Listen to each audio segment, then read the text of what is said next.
Jeff Bezos is viewed by as many as the richest person to have ever walked the earth. However, there are many billionaires and even trillionaires that have come before him. That being said, it can be challenging to estimate the wealth of someone who was born in the 1400s or someone who owned a kingdom. But using the opinions of several different experts, a pretty clear list can be compiled. Today, we're going to take a look at the top 10 richest people of all time and see how they earned their wealth and what exactly they used it for. Number 10. William the Conqueror, $230 billion. When you have the word conqueror in your name, chances are you're going to have quite a few assets. William the Conqueror was born around 1028 and went on to become the first Norman king of England. His estimated fortune reached its height at around $230 billion, a little less than double Jeff Bezos' fortune. So how did he amass such a wealth? Well, his name gives that one away. As one did in England back in the heyday, William earned his fortune by pillaging pretty much everyone. He conquered England in 1066, a conquest that saw the loss of around 100,000 lives. When he was crowned king, he did several things that shifted England. He banned slavery and made everyone in England speak Franglish because he wasn't fluent in English. During his wealthy reign, he had over 500 castles built across England and Wales, and he became one of the largest landowners in England of all time. He was known to eat well and wear fine clothes, so much so that when he passed in 1087, his clothes and jewelry were immediately stripped from his body by looters, leaving him naked.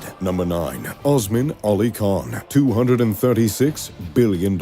One of the most recent billionaires on our list, Osman Ali Khan was featured on the cover of Time magazine in 1937 as the world's richest person. The last ruler of the princely state in Hyderabad in India, his wealth was well known. So how wealthy was he exactly? Modern experts estimate that his wealth hovered around $236 billion, but the Guinness Book of World Records claimed that he was worth $750 billion. Unfortunately, we'll have to go with the experts on this one. That being said, Osman Ali Khan lived a life few of us could ever imagine. The Jacob diamond, which is the 5th biggest polished diamond in the world, was in his constant possession. One might assume he would set it on a ring, or a necklace, or a glass case. But Osman Ali Khan used the precious diamond as a paperweight in his office. But that wasn't the only jewel he owned. He owned a large collection of jewels, known as the Jewels of Nizams, that were passed down from ruler to ruler. This collection included 173 jewels, including 2,000 carats worth of emeralds, dozens of pearl-studded necklaces, buckles, earrings, crowns, armbands, and the Satalada, a necklace embedded with 465 pearls. Altogether, the jewels are estimated to be worth $2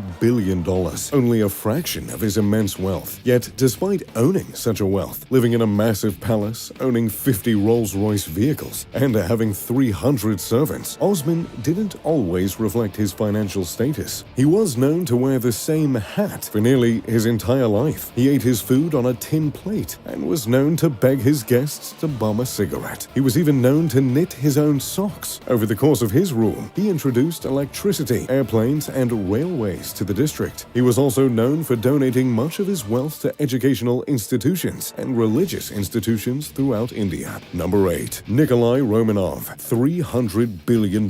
Russia has had its fair share of wealthy families, and the Romanovs are perhaps the most well-known. Unfortunately for them, their wealth is one of the reasons they were massacred. Nikolai Romanov, the last Tsar of Russia, was estimated to have around $300 billion to his name. He's viewed by many modern historians as a weak, incompetent leader, and historians weren't the only ones who felt that way. Nikolai was even credited himself saying, "I am not prepared to be a Tsar. I never wanted to be one. I know nothing of the business of ruling." However, his incompetence and reluctance to be a ruler doesn't mean he didn't enjoy his spoils. He had an annual salary of 200,000 rubles, with an additional 20,000 rubles to spend on clothes and miscellaneous items. However, he constantly overshot that $20,000 limit, often spending an additional 150,000 rubles. For reference, factory workers only earned 500 rubles per year, and high-ranking generals only made 5,000 rubles. His spending money was 40 times that of the annual salary of an average worker. So, what exactly did he spend all that money on. Pretty much anything he wanted. He regularly spent 20,000 rubles to have clothes and military uniforms custom made for himself. His wife also joined in on these shopping sprees. She was known to spend 40,000 rubles on extravagant jewelry. Then there are the events that Nikolai spent his money on. His coronation was the most expensive coronation in Russia's history. 24 tons of silver and gold tableware were brought to the event. A choir of 1,200 people were hired to serenade the couple. He loved to throw parties for his country and himself. On the 300th anniversary of the dynasty, he celebrated by pardoning all civil debts and had over 1.5 million gold, silver, and bronze medals made to commemorate the event. In addition, he mass-produced postal stamps, handkerchiefs, and mugs that celebrated the event. Basically, he sent everyone away with really expensive goodie bags. He was also known for eating extravagant meals and going on lavish trips. His kitchen was manned by 55 people and offered 3 levels of meals. The most simple still included a 4-course breakfast, 5-course lunch, and a 4-course dinner. The food was so upscale that the leftovers were served as delicacies at local restaurants. His trips were most often hunting trips. 50 crew members were brought to make the experience as luxury as possible, and that included painters who would paint scenes from the hunt. His annual hunting budget was equivalent to the yearly salary of 100 school teachers.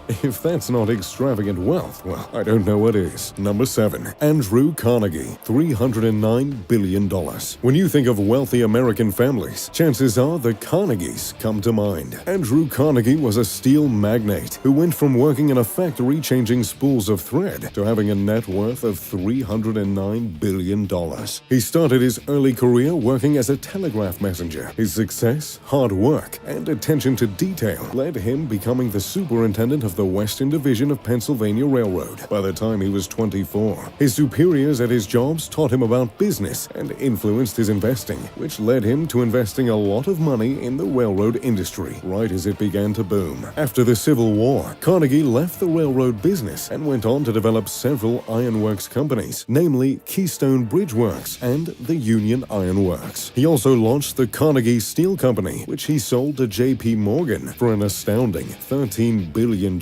His wealth was immense and well known, but he took a rather modern approach to using it. He wrote a book, The Gospel of Wealth, which discusses the wealthy's social responsibility. His most famous quote, "The man who dies rich dies disgraced," was also practiced by him. He donated the equivalent of $4.8 billion to charities and, upon his death, gave most of it away. He left his family with a small sum of his wealth and also left sizable amounts to his housekeeper, nurse, maid servant, and his butler. Number 6. Jacob Fugger, $400 billion. Jacob Fugger was one rich fugger. Jokes aside, Jacob Fugger was actually known as Jacob the Rich, and for good reason. He's estimated to have had a fortune of around $400 billion.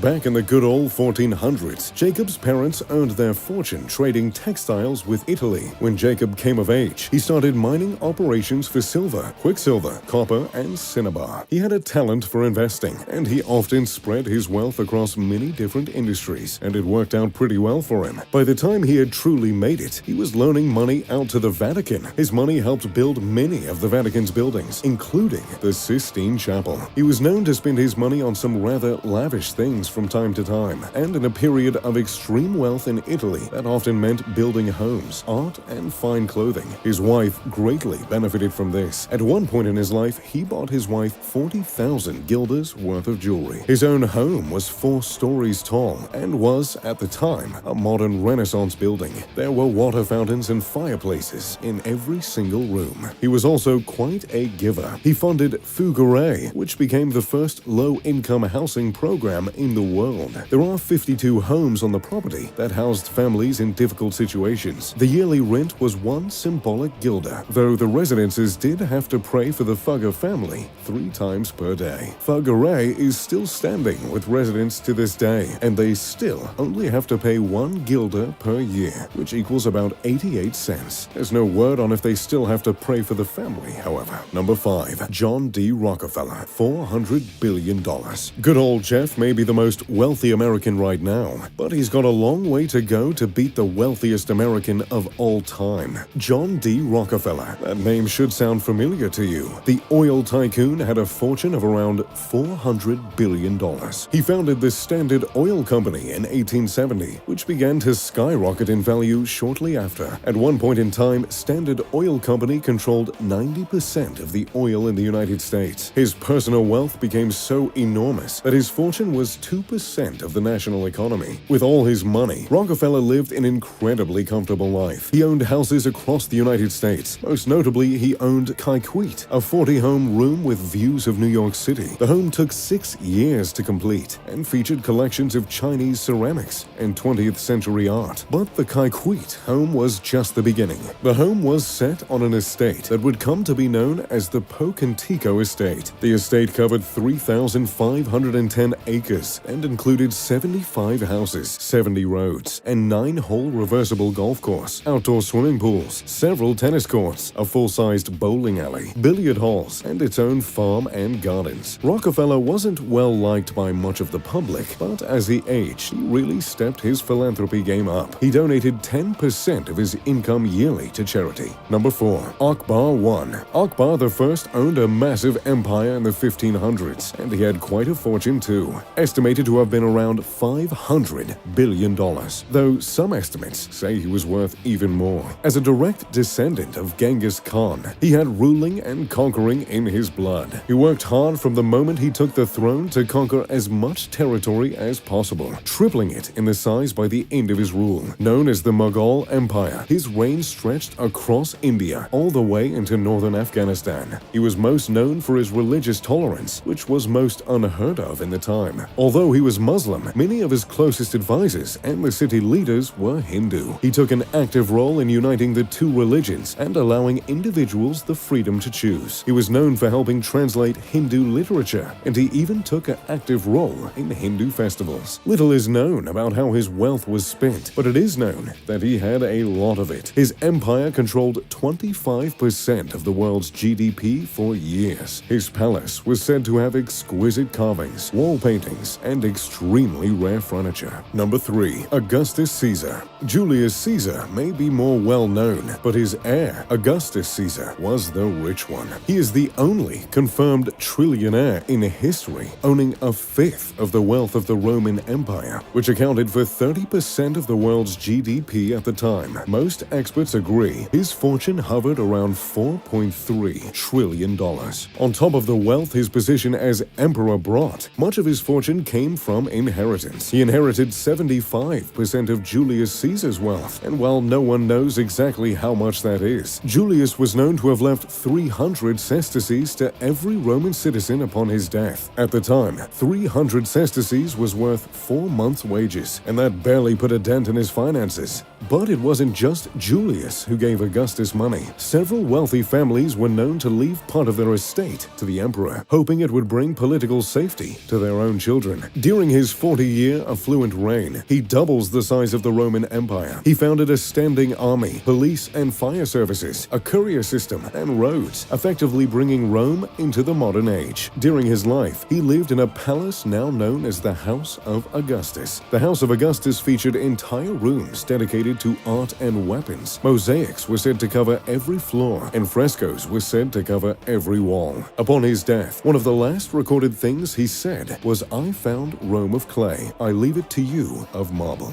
Indeed, his rule ushered in a 200-year era of peace and prosperity in the empire. Number 2. Shizong of Song. The runner-up for the most wealthy person in history is also one of the most mysterious on our list. Emperor Shizong of Song reigned from 1067 to 1085. Lucky for him, this was during an extremely affluent and prosperous era of China. They were the top makers of bronzeware in the world, and farmers were granted the rights to own their own property. The production of rice skyrocketed and became a staple of the economy, making them a commercial superpower. In addition to this, gunpowder, printing, and magnetic compasses were invented during this time. The Song dynasty was able to create the world's first paper money and also formed the world's first navy. The navy allowed them to defend their trade routes, which protected their products. With all this innovation, Emperor Shenzong controlled 30% of the global GDP, and with a highly centralized economy, Shizong had immense control over over the money. His wealth has been called immeasurable. Experts know it is trillions of dollars, but it's hard to pin down an exact amount. Much of his financial status is attributed to the fact that he formed and increased tax collection hundreds of years ahead of European governments. But even with his wealth, Zhejiang was known for being fairly giving. He is viewed as a forerunner of the modern welfare system. His policies actively improve the situations of the unemployed, the homeless, and the peasants. Number 1. The most wealthy person in the history of the world may be someone you've never heard of, but after this, you won't forget him. Mansa Musa controlled a fortune so vast, so extravagant, that modern historians cannot even fathom how much he truly had. He rode across Africa on zebras, carrying thousands of pounds of gold, and that was the equivalent of spare change to him. He became the ruler of the Mali Empire in the early 1300s, when his predecessor went missing, trying to find the end of the Atlantic Ocean. It's too bad his predecessor couldn't just stick to land, because he would have had a pretty incredible life. During Mansa Musa's rule, Europe was struggling immensely. Things like the Great Famine, Civil War, and a fun little thing called Black Death brought all the kingdoms of Europe to its knees. But Mali was doing fantastic. It was the world's largest producers of gold and salt, which were the two most important products at the time. Mansa Musa conquered 24 cities and their surrounding districts within the first few years of his rule, yet he remained distant from the rest of the world. Even in Egypt and the Middle East, little was known about him. But that all changed when Mansa Musa began his journey to Mecca. As a Muslim, the pilgrimage was an important part of his religion, but when you have that kind of money, you don't exactly have to rough it. His voyage to Mecca covered 4,000 miles, and he didn't go at it alone. He brought tens of thousands of soldiers, slaves, and heralds. Every single person wore Persian silk and carried gold staffs. The camels and horses carried hundreds of pounds of gold. There were at least 80 camels that carried between 50 to 300 pounds each. As he journeyed through Africa, he was a spectacle for all to see. He often spent frivolously in cities and even gave gold as gifts. Upon hearing he was approaching Cairo, Al-Nasir, the Sultan, ordered him to visit his palace. Mansa Musa refused, but finally agreed to go upon Al-Nasir's constant insistence. There was a moment of tension with Mansa Musa refused to kiss Al-Nasir's feet, which was a common gesture of respect at the time. He eventually conceded, and Al-Nasir offered him lodging for the night. His time in Cairo was one few could forget, but by the time he left, the streets were covered in gold, and the people were basking in the fortune he had given them. But unfortunately, giving the fortune became a problem. His gifts depreciated the value of metal, and it would take 12 years for the city of Cairo, Medina, and Mecca to financially recover. It is said on his long journey to Mecca that he funded a mosque being built every single Friday. Upon arriving in Mecca, he turned himself to his religion and studies for days at a time. When he returned home, he got to working on building palaces, mosques, and universities throughout his empire. He created Sankor Madrasa, a leading center and university. The university housed 1 million manuscripts, rivaling even that of the Library of Alexandria. Unfortunately, soon after Mansa Musa's death, the Empire of Mali began to fall. Constant civil war began to weaken the country, and its ability to trade began to diminish. By the 1600s, Mali was being invaded by European cities to exploit its resources, and the rest is history. So, there you have it, the 10 wealthiest people in history. Do you think Jeff Bezos will pass them? Let me know in the comment section down below. If you enjoyed the video, make sure to leave a like and subscribe. Oh, and turn on post notifications. As always, I'm Mr. Luxury. Pip pip to doodly do.